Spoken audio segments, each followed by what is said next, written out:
Bonjour à tous, j'espère que vous allez bien. Alors, je vous remercie déjà encore une fois pour les échanges qui me dirigent un peu sur les vidéos que je peux proposer par la suite. Dans cette vidéo-là, je ne vais pas complètement répondre à la question qui m'a été posée, pour la simple et bonne raison que la question était comment accompagner au mieux nos enfants dans tout ce qu'ils vont traverser émotionnellement. C'est un vaste programme, un vaste sujet. Il y aurait énormément de choses à dire. Donc je ne pourrais pas répondre complètement à cette question. En revanche, c'est vraiment intéressant de partir de la base de la construction émotionnelle de l'enfant. Je vais parler surtout des premières émotions qu'ils vont avoir dans la vie sociale et de comment nous, on va interagir avec eux et comment nous, on va les accompagner. Je vais parler notamment de petites erreurs de bienveillance. Pour vous donner un exemple, vous avez votre enfant qui est à la maternelle et qui rentre de l'école. Vous avez eu votre journée, vos problèmes d'adulte, etc. Et puis cet enfant, comme ça se passe souvent à cet âge-là, votre enfant vous dit « Un tel m'a dit qu'il n'était plus mon copain ». Et vous vous dites « Oui, comme la semaine d'avant, comme il y a 2 jours, c'est pas un vrai problème ». Et vous avez peut-être même ce discours-là auprès de votre enfant. T'en verras d'autres, c'est pas grave, joue avec un autre copain. Et nous, en tant qu'adultes, on pose un filtre d'adulte sur cet échange avec l'enfant. C'est un exemple, il est plus mon copain, etc. Et vous en avez des tas d'autres dans la journée. Parce que l'enfant, lui, ce qui se passe, c'est qu'il n'a pas les outils pour dire « j'ai vécu un événement qui fait que là, maintenant, je ne me sens toujours pas bien de cet événement. Je ressens telle émotion. » Ça, il est encore incapable de faire ce cheminement-là. Il sait juste qu'il ne se sent pas bien par rapport à une problématique et il va en toute confiance vous confier sa problématique. Parce que heureusement, c'est un enfant et donc ses problèmes sont tout petits comparés aux problèmes d'adultes. Pour autant, ce qu'il vit, il le vit avec la même intensité et la même force qu'une problématique que nous, adultes, nous rencontrerions maintenant. C'est au prorata de ses capacités.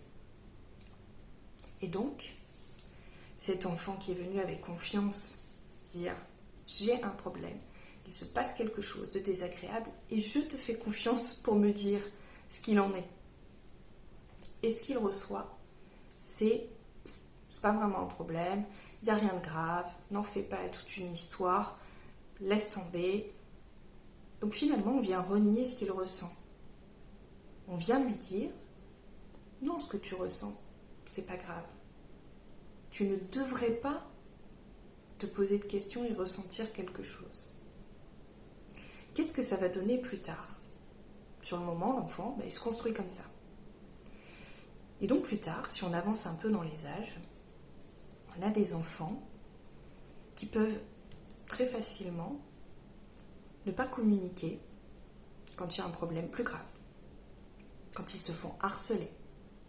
C'est un premier comportement qu'on retrouve chez les adolescents qui sont victimes de harcèlement. On se demande toujours pourquoi est-ce qu'ils n'ont pas parlé. Ils n'ont pas parlé parce que dans leur programmation, on leur a dit « ça va, c'est pas si grave ». Tu as entendu quelques insultes, ça va, c'est pas si grave. On te bouscule un peu tous les jours, ça va, c'est pas si grave. À quel moment l'enfant sait quelle est la limite ? À quel moment on sort de ce « ça va, c'est rien, c'est un problème d'enfant ». Il s'est construit avec cette idée-là. Quand il ressent quelque chose de négatif, il ne sait pas quoi en faire et il a cette programmation de « ce n'est pas si grave ». Chez les adultes, on a des adultes qui vont sur relativiser. Relativiser est une très bonne chose, est un très bon outil. En revanche, ne pas savoir se poser sur son émotion, ne pas savoir se poser sur un moment, un vécu, un événement négatif, le traiter et pouvoir vivre avec, donc à ce moment-là le relativiser, on va avoir au contraire un adulte qui va être en lutte contre ses émotions, qui va les refouler sous prétexte qu'il y a plus grave dans la vie, ce qui est certainement vrai, mais ça sera une excuse à ne pas aller voir ce monde émotionnel parce qu'on ne sait pas comment aller le voir. Ça, c'est pour le côté négatif. Mais alors, qu'est-ce qu'on fait? Qu'est-ce qu'il faut faire? Il y a une chose très simple à se rappeler en tant que parent. En tant que parent, c'est toujours oreille, cœur, cerveau.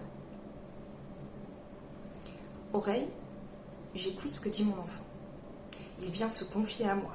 Je le prends comme une chance, comme quelque chose d'extraordinaire. Je suis la figure en laquelle il a confiance. Donc je l'écoute. Je me pose dans mon cœur, c'est-à-dire je me mets à sa place d'enfant. Et j'essaye de comprendre ce que lui ressent. Et mieux que ça, j'essaye de mettre des mots avec lui sur ce qu'il ressent. C'est-à-dire, on le guide. Ah, et le fait qu'il t'ait dit ça, qu'il ne voulait plus être ton copain, est-ce que toi, ça t'a plutôt rendu triste? Est-ce que ça t'a plutôt mis en colère? Comment t'as réagi? Qu'est-ce que t'as fait? Qu'est-ce que t'as dit? Le cœur, l'échange, de cœur à cœur, d'émotion à émotion. Ensuite, puisque pour lui c'est une problématique, il lui faut une solution. La véritable solution, elle ne vous appartiendra jamais, quel que soit l'âge de l'enfant, et j'irais même à dire, quel que soit l'âge de l'enfant que vous avez en face de vous, la personne qui est en face de vous, qui a une problématique, même un adulte, c'est une problématique d'enfant, c'est une problématique d'émotion.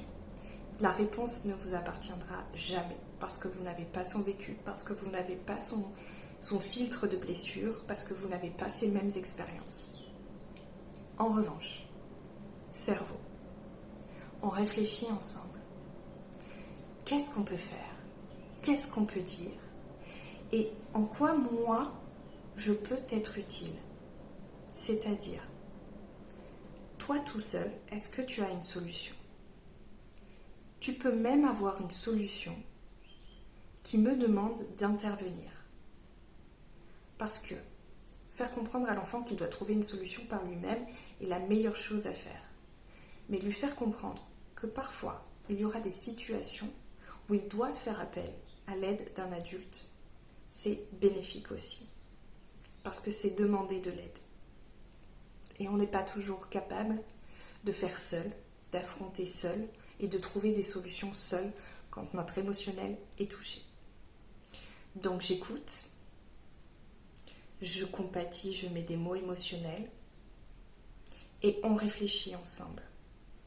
Je te montre que je peux être là et que je peux t'aider à trouver des solutions ou faire partie de ta solution.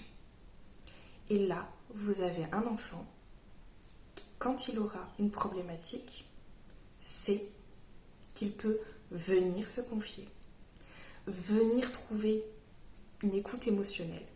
Attention, vous pouvez très bien dire aussi à votre enfant « Ça ne m'est jamais arrivé et je ne sais pas ce que tu ressens ». Vous pouvez parfaitement montrer à votre enfant qu'il traverse des choses que vous ignorez aussi, ce qui ne vous empêche pas d'être présent, de réfléchir à des solutions. Simplement de dire, la zone émotionnelle que tu traverses, je ne la connais pas. Je ne peux pas être à 100% en empathie.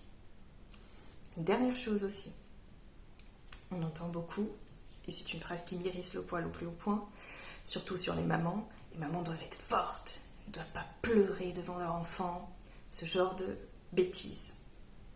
Parce que surtout si vous avez des filles, est-ce que vous avez envie qu'une fois adulte, elles soient fortes envers et contre tout? Ça ne rime à rien.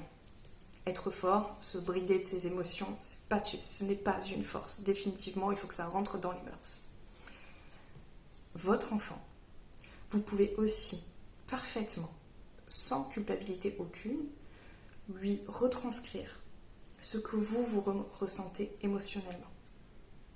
Tu sais, tu viens te confier à moi. Ça me fait du bien, ça me fait chaud au cœur. Quand tu as des problèmes, moi aussi, ça me rend, moi, un peu malheureuse, un peu triste, un peu en colère. Ça me fait beaucoup réfléchir. Voilà. On n'est pas obligé d'en faire des caisses, ça dépend de l'âge de l'enfant. Et on n'est pas obligé de rentrer dans toute une sphère émotionnelle et de ce que nous-mêmes nous avons vécu qui nous ramène à ça. L'enfant s'en fiche. Par contre, montrer qu'il y a l'interaction émotionnelle. Vous n'êtes pas tout puissant. Vous n'avez pas toutes les réponses. Vous n'avez pas tout vécu. Par contre, vous êtes en lien avec lui. Voilà, j'espère que cette vidéo un peu plus longue que les autres pourra aider beaucoup de parents. Et je reste à disposition si vous avez envie que je discute avec vous d'autres choses.